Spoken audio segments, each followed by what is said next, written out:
of the things we think of Jesus saying is, "Blessed are the merciful, for they shall obtain mercy." When we think of mercy, it's really important to remember we don't own it. We don't possess it. We're often looking for it. But for us to become mercy, to be merciful, we need to get it from somewhere else. And it is God that allows us to borrow and participate in God's mercy.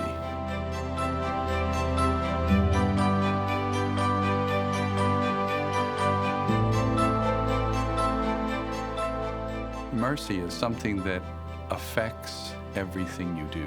It becomes a way of being, a way of life. I remember in telling the story of St. Francis, they said he was someone who prayed. He prayed so intently that he stopped praying and he became prayer. I think God is calling us to become mercy. One of the things that Father Paul always felt called to were the streets of New York City. So he did what a lot of people had done throughout history. He got out his soapbox and he started just preaching and teaching the scriptures to people, anyone who would listen. But bit by bit, he found so many people that were broken, so many people that needed help. And he would invite them up to Graymore, to the Holy Mountain. We even had the opportunity to get a house here in New York City where nobody wanted to go. It was the village. Nobody wanted to be there. We got the old rectory of St. Joseph's in the village, and it kind of became an outpost. Just down the street, there was a women's prison that when women came out, they had nowhere to go. And friars responded. Father Dan Egan, known later as the junkie priest, the priest that would go work with all those junkie women that were just getting out of prison, he set up a house for them called Hope Cottage, so that where they thought they had no hope, they could go up to Graymore and live, get their life together, and move forward. And we can say that from that mountaintop, it was also where Father Paul started praying for Christian unity. He saw the division, the wars, the problems in our world. He could not just sit there and be quiet. He began to pray for the unity, which then became a worldwide movement, the Week of Prayer for Christian Unity. I've always known about Graymore as an Episcopalian. It was noted as a place where Christian unity was celebrated. And what is so moving about the Franciscan Friars of the Atonement is the way that they have taken the Lord's Prayer that they may all be one, and has made that the very heart and soul of their apostolate. I like what I do because of the people I meet. The people I meet come from all walks of life. They come from all different religions and religious backgrounds. They all have this keen sense of awareness of the brokenness of humanity, and they want to overcome that brokenness. We get to actually share with each other the wonderful gifts that each of our religions brings to the world. So that sense of reconciliation isn't only about the unity of the church.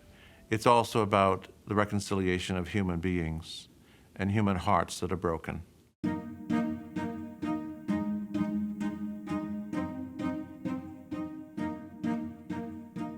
Well, one of the characteristics about Graymore is that there is always an open door. Everyone's welcome.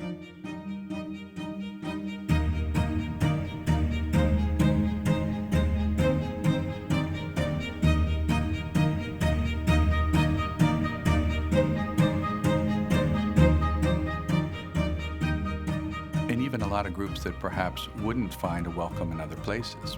For example, on our St. Anthony Sunday, this huge, wonderfully vibrant, loving community of Haitians comes and joins us for a day. Graymore is there for the person seeking a space alone, a time alone with God.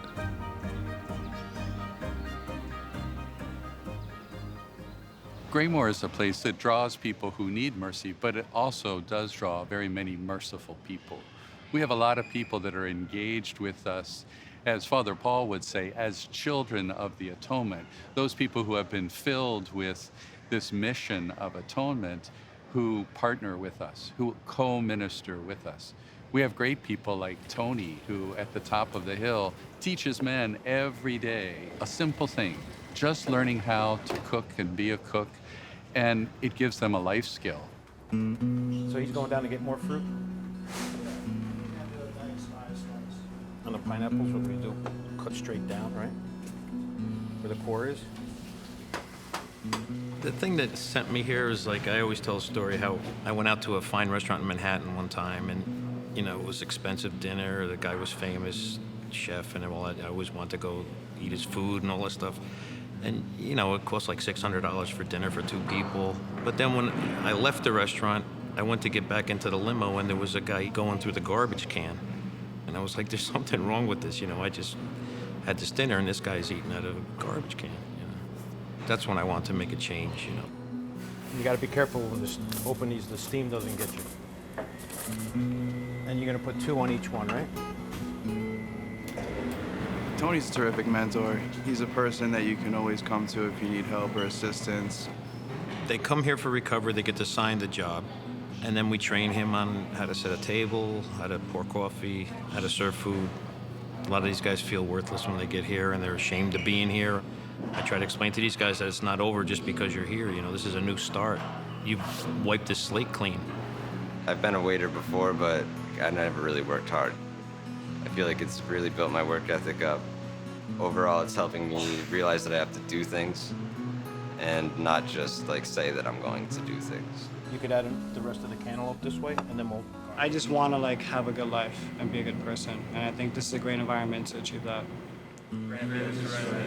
To accept things I cannot change, courage to change things I can, and the wisdom to know the difference.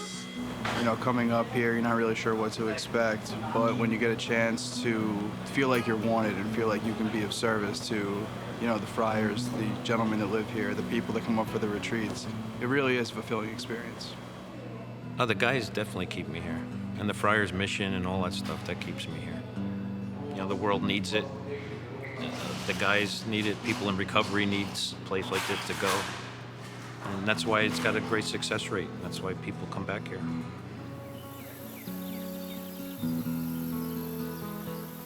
At our ministries, we have a lot of co-ministers, lay people that come and work with us that offer their skills to move forward this mission of healing and unity, reparation, bringing people back to a wholeness. So one of our partnerships is working with Project Renewal. It is a post-therapeutic environment. You have gone through alcohol and drug rehab, and you need a continued environment with which to grow. The way they keep things growing is to teach people how to grow. We have a maximum of 24 men who come down to work on the farm at different times. They're starting, planting the vegetables, the seeds inside, we bring it outside, and you can see the lights starting to turn on for many of them. This is like really therapeutic, working on the farm. It helps me calm down, relax. This is physical work, but at the same time, it helps me get ready for, you know, life's challenges. And, you know, I'm really grateful to be here, and this place is amazing. They say you can't keep what you have until you give it away. So it's like one person helping another. Each one teach one, and together we reach one. You know, that's what they say. You get help, and then you help the next man or woman, however you can. Many of the men here have had very limited contact with the outside world for the last several years. They've been so involved with their own issues, homelessness, family problems, that they haven't been able to reach out and create relationships with other individuals. I see the Friars being that link for many of them with the outside world. It's funny because as you plant the seeds and as they grow, it's sort of like sobriety. You know, I would have never thought, ever, that I would be clean, especially 5 months. And the gifts that I've gotten the last 5 months it's unexplainable. They make us feel like we're men worthy enough of respect and love. I didn't feel like that when I came in here, and now I actually do. The Friars are amazing. They open their house, they feed us, they clothe us, they give us knowledge, they give us hope. I don't think a lot of people go to be merciful, expecting something in return. I think that if they've emptied themselves, they've offered themselves to God, and they become instruments of mercy, mercy just simply abounds around them. It's that kind of thing of being able to see the human being who is in need of love. And that's exactly what Father Paul Watson did. And it's certainly what Pope Francis is doing. Mercy is something that defines you. It's who you become. You become mercy for someone.